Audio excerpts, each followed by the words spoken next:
Hey, this is Maggie from Old Time Cast Iron, and I want to show you how to season your cast iron. I have a piece in the oven. It's been sitting in there for 200 degrees, and I allow the cast iron to get warm before I apply the oil. This is actually rendered hog fat. This was actually hog that was slaughtered on the farm, and I had a really nice man that gave me about 2 Ziploc bags of fresh hog fat, and I melted it down and I poured it into that container, and it's actually a really good product to use to season your cast iron with. This is an Asian made cast iron skillet, and I've already seasoned it once.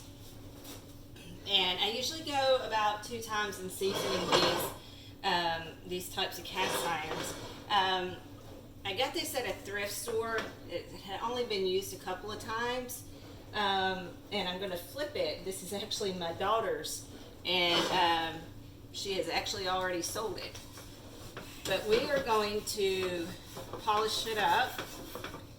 This is like I said, an Asian made cast iron, 11.5 inches. And I've dropped a little bit of oil in there. And I take a rag like this,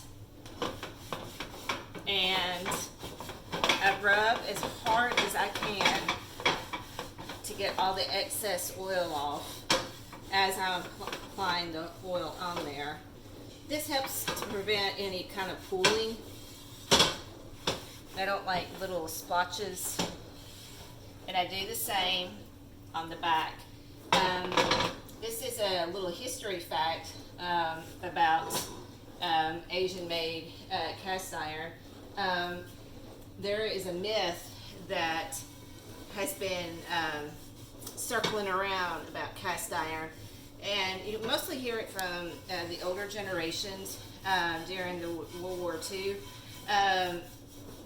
A lot of people are under the impression that Asian made cast iron contains chemicals. That's not true. That was actually a myth that started during World War II,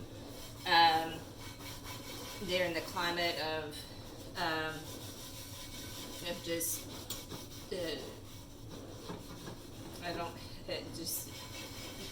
just during really rough times.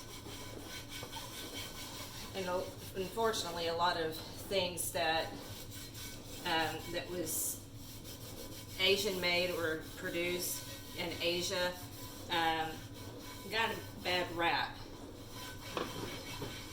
So we have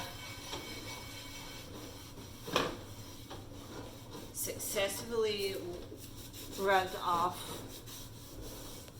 all the oil. See if it's, yeah, it's okay to touch. And you can see that it has a perfect sheen to it. I have all the oil off of it, and it's actually, oh no, not really. So after I do this, I take the oven and I push in 450 degrees, and I let it stay in there for about an hour or two. And I just forget about it. Then after an hour, I will shut off the oven and wait for it to cool down. And after I do that, I'm able to start the process all over again and hitting 200 degrees. What I usually suggest is do this once a day, so people won't be overwhelmed. But I've been doing it so long, I usually do 2 seasonings in one day. But this technique is it's probably the easiest technique in how to season your cast iron, and I've always had good luck with it. But if you have any questions, just go to my link on Facebook at Old Time Cast Iron Restoration, and you can send me a message. Have a great day.